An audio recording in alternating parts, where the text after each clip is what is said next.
all is at rest. I in my Savior, lost in His love.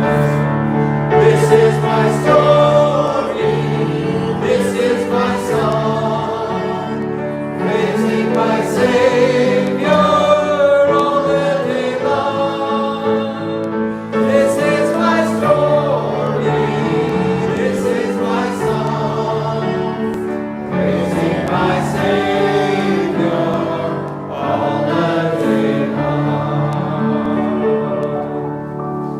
Amen. We'll have another hymn in a minute, but anyway, for those of you, has anyone here not met Leighton Kelly before? Margaret, have your family met Leighton Kelly Yeah, before? I met Leighton You years have. ago. Have the rest of you met Leighton? These guys haven't. You haven't? Well, there he is. Leighton's one of our own. Leighton's a man from Dublin, and he's a member of the church over in Tala, and he's the director of the men's home. It helps people with addictions, and he does fantastic work, and we support him. He's our missionary out there as well, so I think you're our closest missionary, aren't you? Living in Tala, and so we sent him out about 7 or 8 miles from here. So Leighton's filling in for Pastor Les. Pastor Les is at home because Mrs. Hill is carrying. No, she's not. She's gone into quarantine for a few days, and she's just in from the States, I believe. So she's gone to quarantine for a few days. So they're just playing safe and abiding by the rules. So do pray that they get out of that quickly. And thank you very much indeed, Leighton, for coming over. It's always good to see you. So why don't we have another song? One that Ellen knows. Ellen, would you like to suggest? 149? 1-0? 149? 149. Hope you know it. Oh, I know It's it. one of my favourites. I know. I know. Now, I tell you what, you can all stand up and sing this with me, and you can lead from the back, because do I know the hymn? Do I play it through there, Ellen? Do I know it?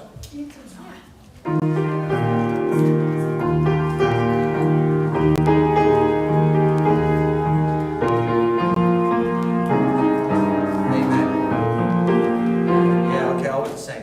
I don't want to do a solo, so guys, sing with me this evening, will you please? Okay.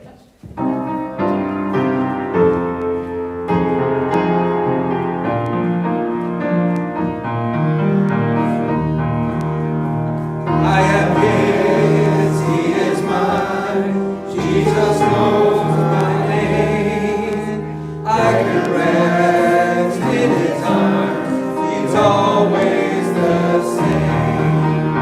When I fall, when I call, Jesus takes my hand, cleansing me, lifting me. He helps me to stand.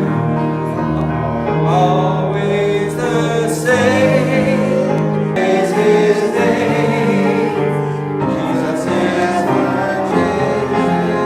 He's always the same. Always together. If love is forever, Jesus never changes.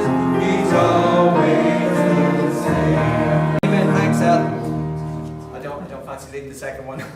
Thank you very much. That's great. Let's have another one. You know when you're just not 100%?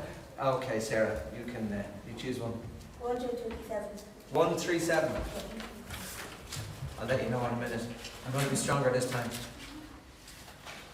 Oh yeah, I love that hymn. Great choice. Why don't we sing this all the way through then, and then we'll let you up here later. Is that okay? Be Thou Exalted. What a fantastic hymn. It's the second Crosby one. We sang a Fanny Crosby one at the start as well. Ready whenever you are, Ed?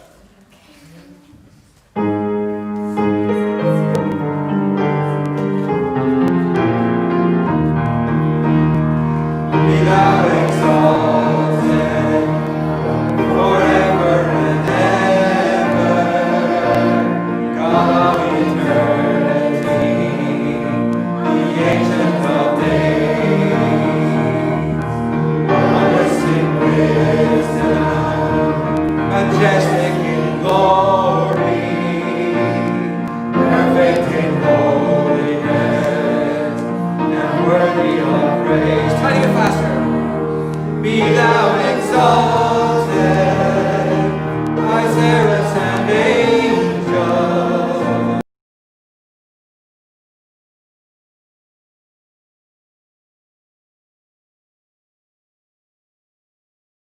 Be thou exalted, O Son of the highest, Savior of sinful man, Redeemer and King. One with the Father, co-equal in glory, humbly we come to Thee, our homage to bring. Be Thou exalted by seraphs and angels. Be Thou exalted with harp and with song. Saints in their anthem of rapture adore Thee. Thine be the glory forever. Amen. On the last. Be Thou exalted, O Spirit of power, willing we lay our hearts to keep us from sin. God of the ages and Lord of salvation, ruler of heaven and earth, Thy praises we sing. Be Thou exalted by seraphs and angels. Be Thou exalted with harp and with song. Saints in their anthem of rapture adore Thee. Thine be the glory forever. Amen. Thank you. Thank you for your singing this evening. Well, like, please. It's all yours. Thanks. Thank you. Well, good evening, everybody. If you grab a Bible, if you turn to the book of Genesis, this morning, and turn your phones off, that would be good too. But I'm glad you all made it out. Turn to your Bible, the book of Genesis. What we're going to look at is, we are not going to get finished this tonight. I am here on Sunday, but we won't be doing this on Sunday. We will just leave it where we end up.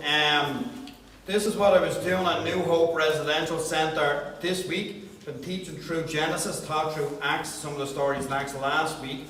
So I've been doing the book of Genesis with the men.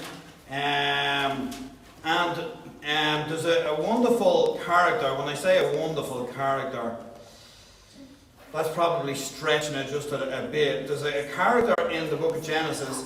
If you turn to Genesis chapter 25 with me this evening.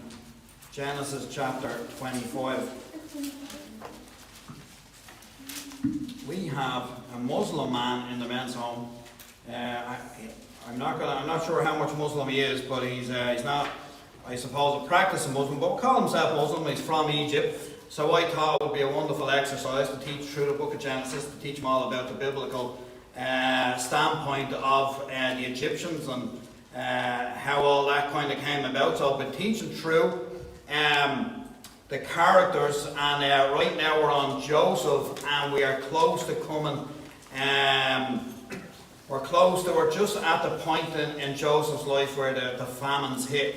And then we're going to get into Moses and stuff like that. So that's kind of what we do. So you're wondering what a missionary does that's reaching people with addictions all the time. I do a lot of Bible teaching, just so you know. So this morning from 9:30 we took a break to bring in food. From 9:30 to 12 o'clock I was teaching from the book of Genesis today. So very fresh in my mind. So we turn to Genesis chapter 25. We're going to look at a character. And he's a really interesting character, especially when you're dealing with the type of men that I deal with. They are men with coming from difficult backgrounds with issues.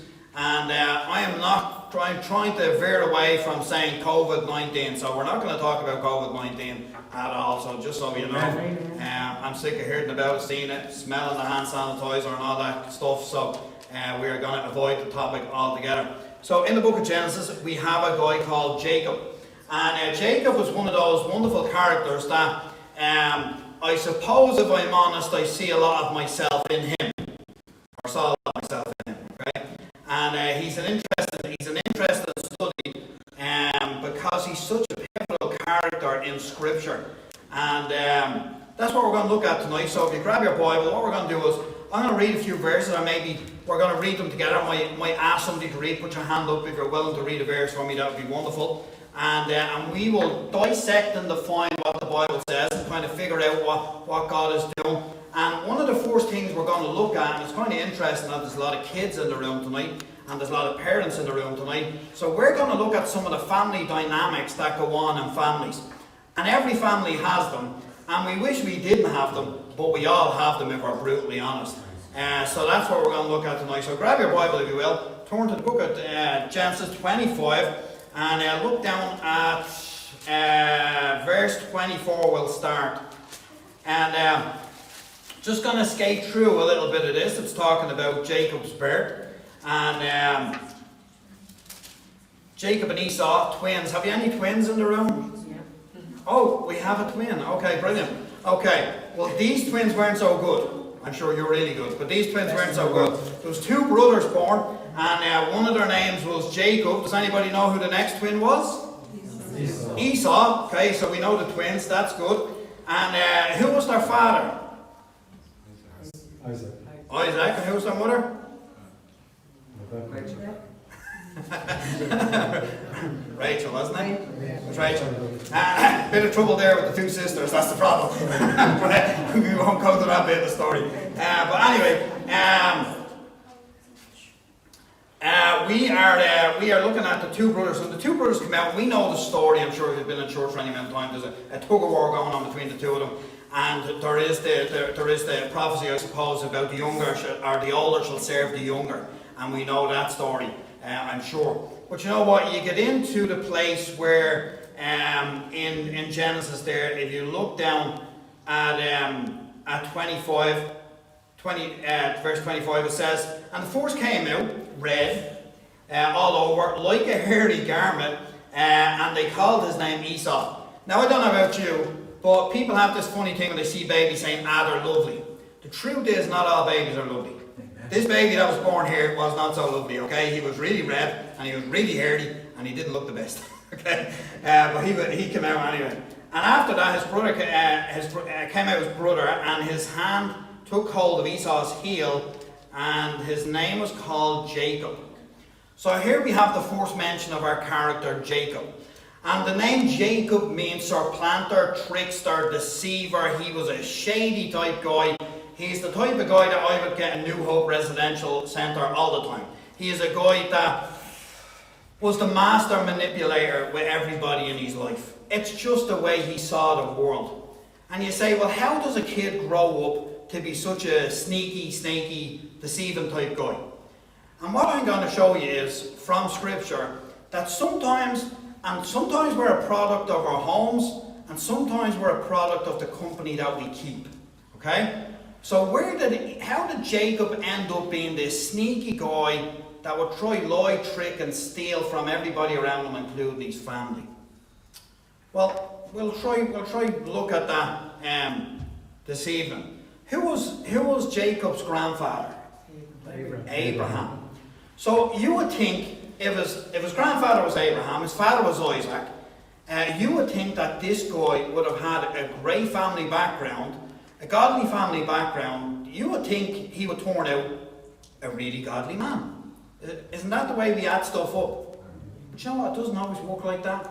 I deal with men from great families, from loving families, from working homes, and I deal with men from broken homes. And you can't always figure out how somebody went and turned out the way they were. But I think in this story, you get a little snippet of what happened in the home and why the brothers ended up in trouble. So this guy Jacob, the Bible tells us that he was, actually let's read it. So look at verse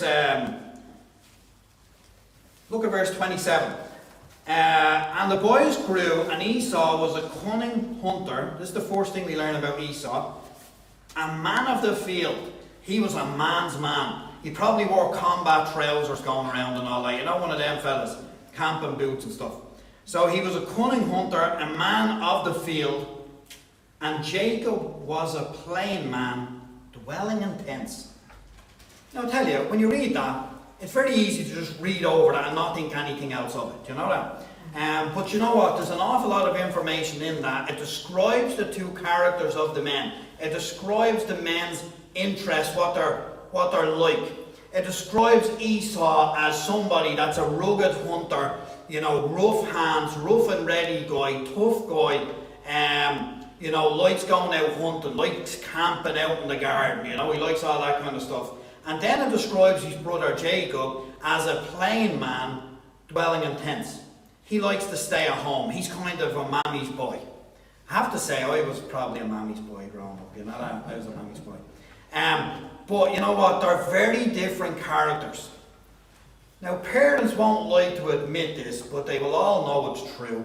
We would all love to say that we love all our kids the same. Wouldn't we like to say that? Probably stepping on toes right now.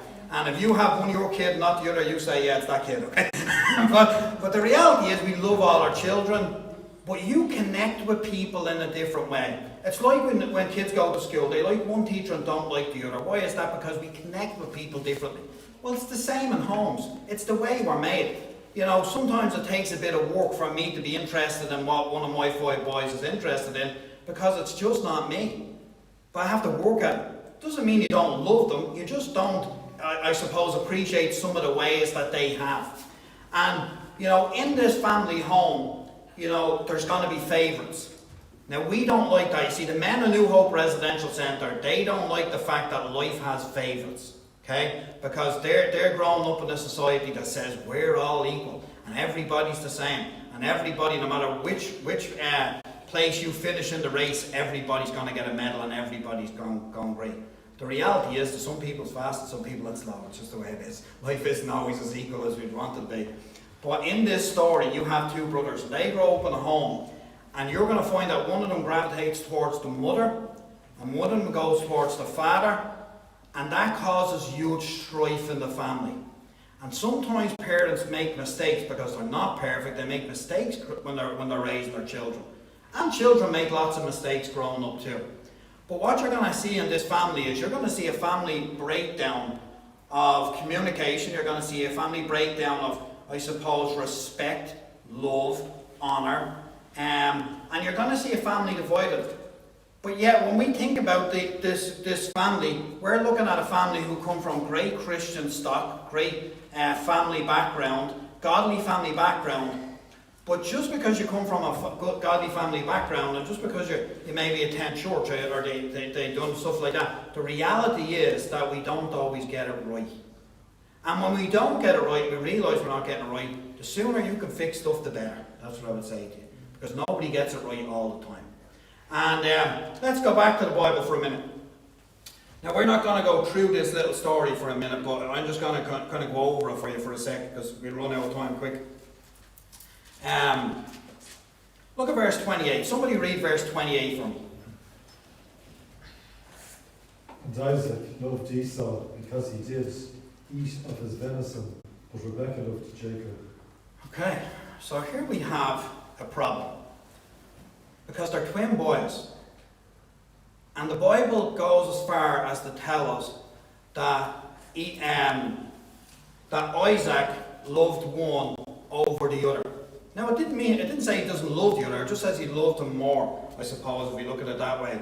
Why did he love him more? He was a nice man. They're more in common. He liked to eat meat. Because he liked the food he got. He was a very spiritual guy. He just liked the food that his son got. And he was that type of guy himself, so they connected well. But the other boy was not like that. And the other boy connected with his mother, and it says Rebekah loved Jacob. And right then and there you have kids that are going to play off the parents off each other. Right then and there you have father maybe when he on a trip. Which son was he called to go with him? Esau all the time. When Rebecca's going down to the market to do some shopping or whatever, who do you think she brings with her? Jacob. And you see, there's a pecking order in this house. And it shouldn't be like that in homes, but it often is. And we need to learn some lessons from their home so we don't make those same mistakes in our home. So that tells you a lot. So what do you think their home was like? I'm sure it brought in great difficulty. I'm sure when Jacob wanted to do something, who do you think he asked? His mother. And when Esau wanted to do something, who did he ask? His father. Because you know what? You ask the right parent, you get the answer you want. Kids do that all the time, by the way. But they would never admit it here. But they do. But what happened was, one day, Esau was out hunting. He stayed out too long. He was really hungry, didn't catch anything. So he comes back, and his brother Jacob is doing what Jacob does. He's cooking. He likes cooking. And they say men are better cooks than women. I don't know how true that is, but I don't know whether you've ever heard that before. I probably shouldn't say that in a room with lots of women. But here he is. Jacob's making a pot of stew, and his brother comes in. He's real hungry. And the story goes, and we're not going to read it for time's sake, but he asks his brother for some food. Now, in a normal home, what your brother would do is, yeah, no problem, and he'd give you a bowl of soup or whatever he was making. But not in this home. Not with Jacob. You see, Jacob would sell you a bowl of soup. He wouldn't give it to you. And basically, he ends up buying his brother's birthright off him. In other words, that's the brother's position in the family, the blessing in the family. He buys the blessing on him. And, you know, it's a huge problem, because Esau doesn't realise how much this is going to cost him, this decision. Because sometimes when we're young and naive, we make decisions that we never should make. And we compromise in areas we never should compromise in. And we do stuff because we have a need right then and there. And instead of waiting, we indulge and go after that need, and it costs us greatly. This decision in his life is going to cost him greatly. He doesn't realise it at this point. Sometimes the decisions that we make today don't have an impact on us till much later on. So we need to be careful about the choices that we make today. So he ends up selling, Jacob ends up selling his brother, getting his brother's birthright on, buying his brother's birthright. And, you know, it's a huge problem. But turn over to chapter 27 with me. We're going to skip over a little bit. Chapter 27, as many will know in the room, in the church this evening, I'm going to read a little bit, and we'll break down, we can talk about it. It says in verse 1, actually, somebody read verse 1 from it. It came to pass that when Isaac was old and his eyes were dim so that he could not see, he called Esau his eldest son, and said unto him, My son. And he said unto him, Behold, here am I. Okay, so in this situation, you have Isaac, and Isaac has a bit of a problem. What's his problem? I am old, I know not the day of my death. Remember, he has a problem with his stomach, old Isaac. He likes the meat, okay? He likes eating some meat. And he says, therefore, I don't know when I'm going to die. He says, now therefore, take, I pray thee, thy weapons and thy quiver and thy bow, and go out into the field and take me some venison. So what's he asking for? He's asking his son to go hunting for him and to catch him a deer. And make me savoury meat such as I love, and bring it unto me, and that I may eat, that my soul may bless thee before I die. So he's saying, listen, this is my last meal. I'm probably going to die. I need to have my last meal before I pass out of this world, okay? And he sends his son out hunting. His son goes, and he says, so when you come back, when we have this meal, I'm going to bless you, and then I'm going to die. Basically, that was the situation. And that sounds like a father and son thing. You know what? Nobody else is involved in that. But the problem in this family is there's more than one agenda going on. So let's look at the other agenda. Look at verse 5. Somebody read that for me, please. Rebekah heard when Isaac spake to Esau his son, and Esau went to the field to hunt for venison and to bring it.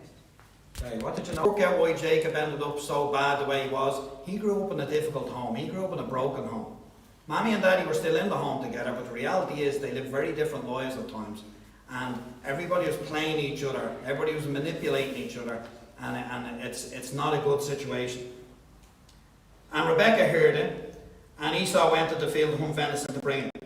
I noticed it. He never knows it before.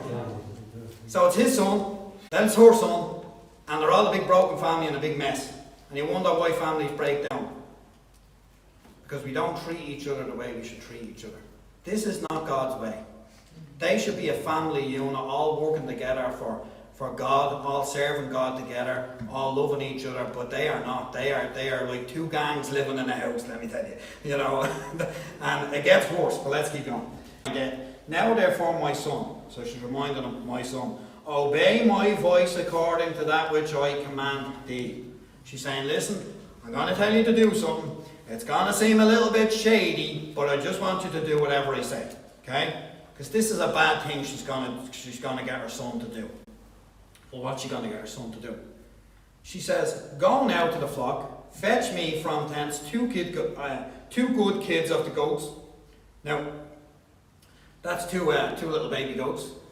We have goats up at New Hope Residential Centre, and they're brilliant. They've been running around all day outside. It says, bring 2 kids of the goats, and make them I will make them savoury meat for thy father, such as he loveth. So what they're going to do is they're going to deceive this old blind man, their father.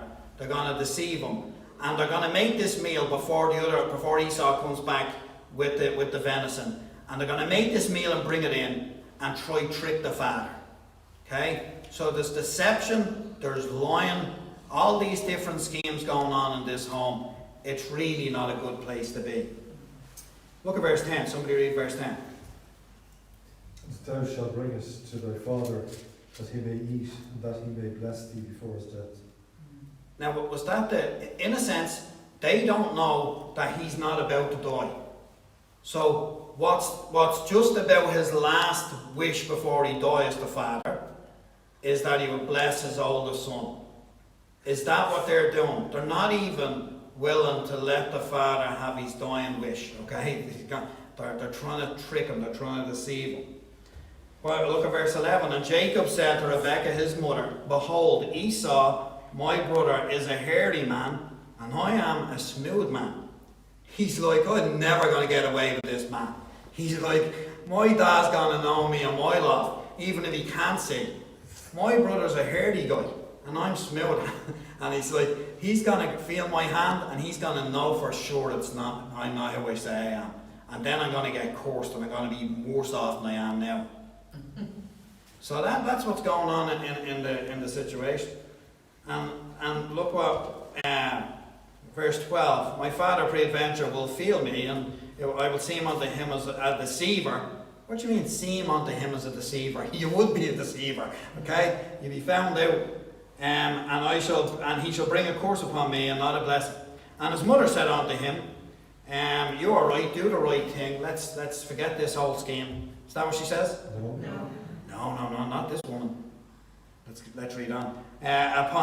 Upon me be the curse, my son. Only obey my voice and go and fetch me them. And he went out and fetched and brought them to his mother, and his mother made savoury meat such as his father loved. She knew how to make him a good meal, and she made him his favourite meal. And Rebekah took the goodly raiment of her eldest son Esau. She got Esau's clothes. She put them on her other son Esau, which with her in the house, and she put them on Jacob, her younger son. And she put skins of the kids of the goats upon his hand and upon the smooth of his neck. So I suppose they thought during the blessing he might go down and touch his neck, or he might touch his hand, and they wanted to make sure that when they touched his hand or touched his neck there was some hair there. So they got some of the skin off the goats and they put it on his neck and on his hands so they could deceive the father. See, they had thought this plan all the way through. And, they thought they were going to get away with it and everything would be great. And in a sense, they did. And, but there's a cost to their family. And sometimes the decisions that we're making have a grave cost to the family. So what happened in the family? Let's keep going. And she gave the savoury meat and the bread which she had prepared into the hand of her son. And it came to pass, he came in unto his father and said, my father. And he said, here am I, who art thou, my son? So, I don't know how he put on his brother's voice, but he must have tried to speak with a big hoarse voice. Hello, father. It's not Jacob. And he's trying to kid his father on. Now, by what his father says, his father doesn't really believe who it is either. Okay? He says, who art thou? It's not like he says, oh, you're back from your hunting trip, Isaac. Esau, you're back. No, he says, who art thou? And Jacob said unto his father, I am Esau, thy firstborn. See, he knew the pecking order too. Pecking order was the firstborn should have got the blessing and not after that. You know, I know some farmers, and when the father on the farm died, he left everything to the oldest son. And you say, well, that sounds terrible. But you see, if they broke up the farm, it wouldn't really be profitable as a farm anymore. So all the family worked on the farm, but they kept the farm as one unit rather than breaking the farm up. So that was often done back in those times. But the firstborn would get a double portion of what was going on normally. He says, I have done according as thou biddest me. Arise, I pray thee, sit and eat my venison, that thy soul may bless me. And Isaac said unto his son, how is it that thou hast found it so quickly, my son? And this is where it gets a little bit really bad. He starts to use God's name as, this is how I got it. Do you ever? Yeah, I'm sure nobody's going to say they did, but you know what? Sometimes people use God's name to say they're telling the truth when they're not really telling the truth at all. You know? You ever heard the phrase, I swear on the Bible? People are swearing on the Bible all over the place, and they're not telling a bit of truth. You know, we need to be careful about when we're using God's name at any point. We should be real careful about using God's name, because it's that holy name we should keep and be reverent with it. And he says, because the Lord thy God had brought it to me. So he says, the reason why I caught this venison so quick is because God was with me. Sounds so spiritual, this Jacob fella does. But he says, and Isaac said unto Jacob, come near, I pray thee, that I may feel thee, my son, whether thou be my very son Esau or not. So there was something in him that knew, this isn't Esau. This doesn't sound like Esau. And he says, come over so I can feel you. So his eyesight must have been pretty bad, and he feels him. It feels like Esau. It smells like Esau because he's wearing his clothes. But you know what? It certainly doesn't sound like Esau, and he knows there's something up. But what's plain in the picture is he wants to believe it. Why does he want to believe it? Because there's food in the room, okay? there's food in the room that he wants to eat, so he's choosing to ignore the warning signs going off because he wants to do what they have to offer. We need to be real careful about doing stuff because we really want it right now, when you're getting those warning signs from God that you should stop doing what you're doing. So let's skip down a wee bit. And look at Esau's return. So Jacob gets the blessing, which is a problem for the family. Esau returns. He comes back from the hunting trip. He has the venison. He's about to go in and make up the meal. He gets it all prepared and all that kind of stuff. Look at verse 30. Somebody read verse 30 for me. And it came to pass, as soon as Isaac had made the end of blessing, Jacob was yet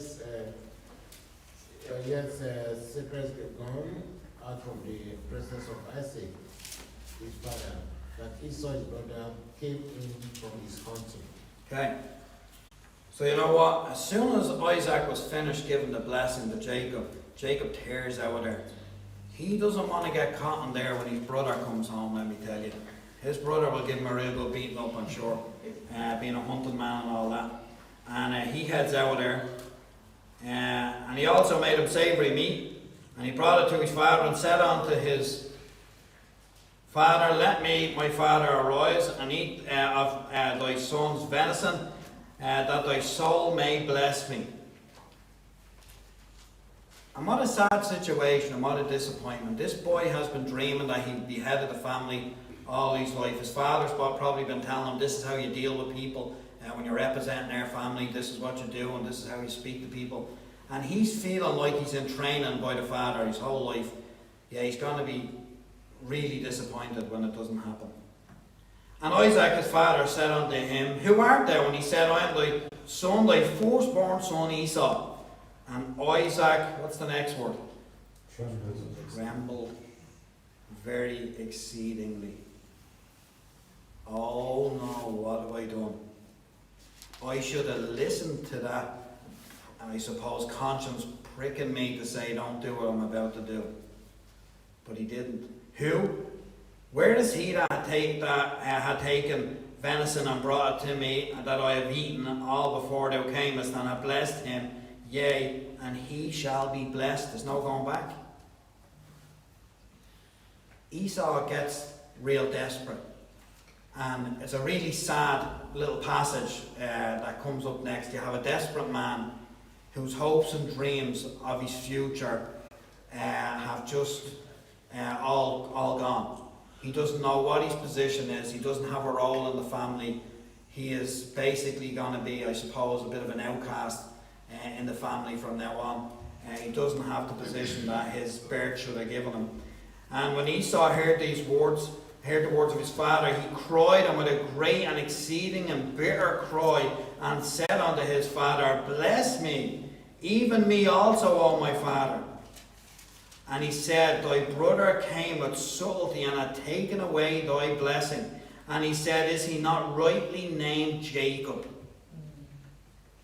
What a reputation for that man Jacob to have. Something goes wrong. You know what? It's probably Jacob done it. He had a reputation already at that young age. For he had supplanted me these 2 times, and I took away my birthright, and behold, he had now taken away my blessing. And he said, Hast thou reserved a blessing for me? The desperate request of a desperate son. And the answer is no. And Isaac answered and said unto Esau, Behold, I have made him Lord, and all the brethren have I given unto him for servants, and with the corn and wine I have sustained him.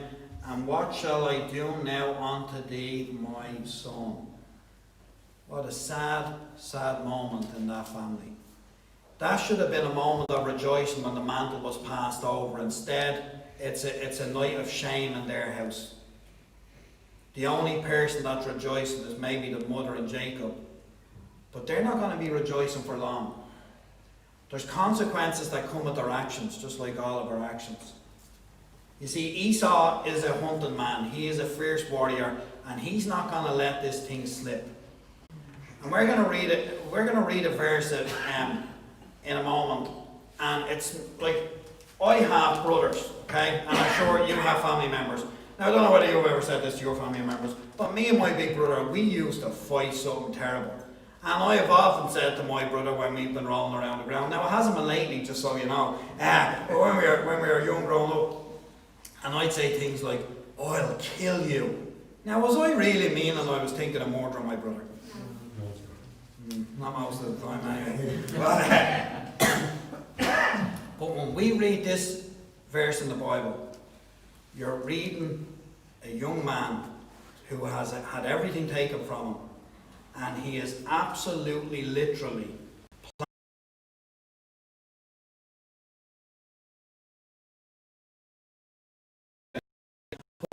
let's say that Mitchell heard that from that day Israel was on. But a true salvation was somebody's like a real journey of sanctification, somebody that God was able to use. And he's somebody that we can look back and we can look at how he interacted with his family. And, you know, with Jacob, he changed his name. His name was changed to Israel. You would think his life went great after that. But you know what? It didn't go so great after that. You know what? He had a son. Well, he had a load of sons. But he had one son. It was his youngest son. His name was Joseph. And if you go and after what we've done tonight, if you go and read the beginnings of the story of Joseph, you will read that Jacob, now Israel, has a favourite son. Who was his favourite son? Joseph. And do you know the same mistakes that were made in his home growing up that ruined his family? He then took and he does the exact same thing with his boys. And you know what happens in his boys' lives? He makes his son Joseph a lovely coat of many colours. Joseph and the Technicolor dream coat. And he loves Joseph more than all the rest because he was the son of his old age. And you know what? What happens to those other sons? When they see Joseph coming, what are they thinking in their heads? They're feeling rejected, they're feeling unloved, they're feeling unwanted. How come he gets more love than I get? You see, we need to be careful how we treat our young people. That goes even more than just your own kids at home. That includes kids when they come into church and come into the ministry here in Lucan. We need to make sure we treat everybody the same. It doesn't matter what colour they are, it doesn't matter how much money their family has or where they're from. Everybody gets treated the same. Everybody gets treated top quality when they come into church. That's the way it should be. Because in some of these homes that we've been talking about this evening, it wasn't that way. And they messed things up. And you know what ended up happening to Joseph? His brothers hated him that much that they wanted to kill him. That sound familiar? Generational, what's happening to one, they're not learning the lessons and they're destined to repeat it. We need to make sure that when there's been mistakes in our homes, that we correct them, we get them right, we learn the lessons, we ask for forgiveness and we move on. Didn't happen in this home. His brothers want to kill him. They end up selling him into slavery so they get a few quid for it. And ultimately, there's dreams, there's God in the picture moving all the pieces around the puzzle. But the reality is you had another family that's broken down. See, at the end of that story, and I'm just finished, because this could take us 3 weeks to go through, right? At the end of that story, in the beginning of that story, those sons sell Joseph as a slave to the Ishmaelites. And what they do is they get that coat, they tear that coat off him as quick as he come over, and they get a kid goat, and they kill it, and they use the blood on it of a kid goat to smear it all over the jacket so it looks like he was eaten by a wild beast. Those same 10 sons go back, and they go back to their father Israel, and they show him the coat, and they say, do you know whose coat this is? That coat was a one-of-a-kind, specially made coat. It could only be one son's coat. And that father, in his old age, thought his son was dead and was in mourning for nearly all of the rest of his life, sadly. But that same guy who deceived his father with the blood of a kid goat gets deceived later on in his life by his sons with the blood of a kid goat. What goes around, comes around. You know what? We need to make sure that we do things right. We need to make sure that when we've messed up, when we've made mistakes, we get up. Don't live like Jacob. Go with God, get transformed, and go and live like Israel. Be a blessing to the people around you. You know, it was Jacob who stole the birthright from his brother. It was Jacob that deceived his father, pretending to be hairy. It was Jacob who went on the run. It was Jacob who saw the ladder of Bethel. It was Jacob who worked 7 years for Rachel only to get Leah. It was Jacob who had to work another 7 years to get Rachel. It was Jacob who got rich. It was Jacob who heard the call of God to go back to Bethel. But it was Israel who prayed all night. It was Israel who wrestled with God. It was Israel that said, I will not let thee go. It was Israel who asked for forgiveness from his brother all those years later. It was Israel who offered to give his brother money and gifts to make penance for the stuff that he had done. You know what? We get a choice in life. God gave us free will. You can choose to be a Jacob if you want, or you can choose to be an Israel. And I tell you, if you choose to be a Jacob, and you're all out for yourself, and you're all out for lying, cheating and manipulating in your home and in your school and with your friends, it's not going to work out too well for you. One day you will realise, I should have tried to be like Israel. I should have tried to do right. And you know what? Sometimes the damage we have done in those years can be great. But it doesn't have to be. We can learn the lessons from these two men's lives, these two families, that we don't have to repeat them. And God can so bless us and help us to do all that He would want us to do. All we have to do is have a heart to do the right thing. God can make up for the rest. Amen.